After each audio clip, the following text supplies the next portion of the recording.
So who's the biggest metalhead in sports, you think? The biggest metalhead? In all the sports. Would it be Randy Johnson? Or Randy's a big metal guy, and then, Father Piazza. Mike's a huge metalhead.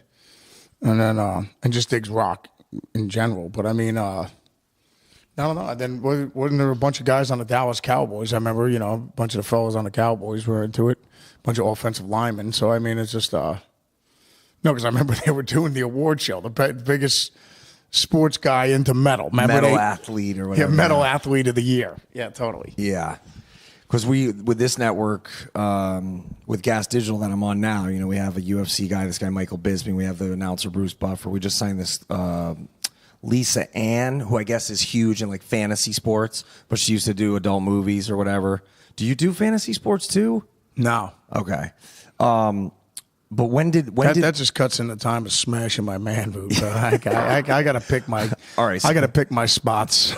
It's like, am I going to go fantasy football, or I got that 2 minutes to myself? Who are you I think taking it's going to be a genital slugfest with myself. Who are you taking in the Super Bowl? Who's going to win the Super Bowl? You got to make somebody mad here. I'll tell you right now, it ain't going to be my New York Giants. I'm not putting money down on them to win. But can you root for Philly? Do you watch? What do? Do you have people over? No. If I'm a New York Giant guy, you can't root for Philly.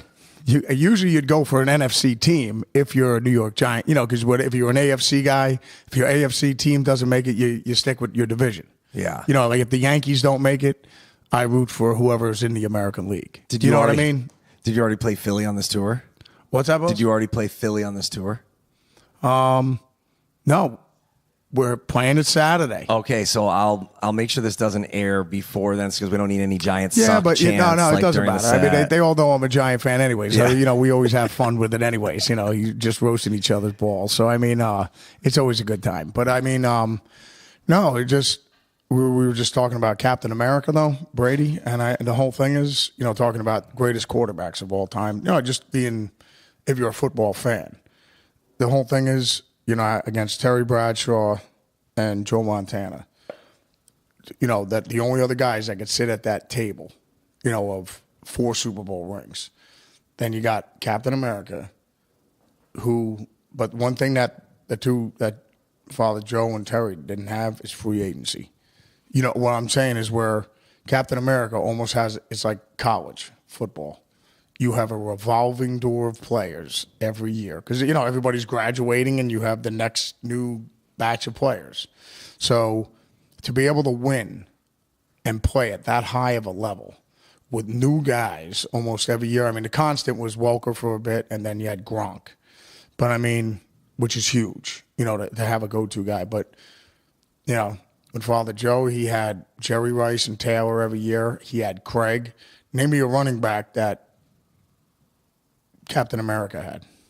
Yeah. No, he never had a Tony Dorsett. He never had a Franco Harris. He never had a Roger Craig.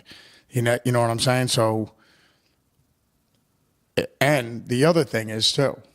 Are you giving the Patriots credit right now? Wait, to taste defeat, not once, but twice, to get knocked off the horse and have the balls to get back up on it. Yeah, because he could have went back and lost and never won another one again. He redeemed himself twice. So you know what I'm saying? Yeah. What I'm just saying is, whereas you're just saying this because you have to play Joe Worcester. and Terry never tasted defeat and then came back. He even has that over them. Do you think Gronk could have hung with Dime in the party department? There are very few that could hang with St. Dime.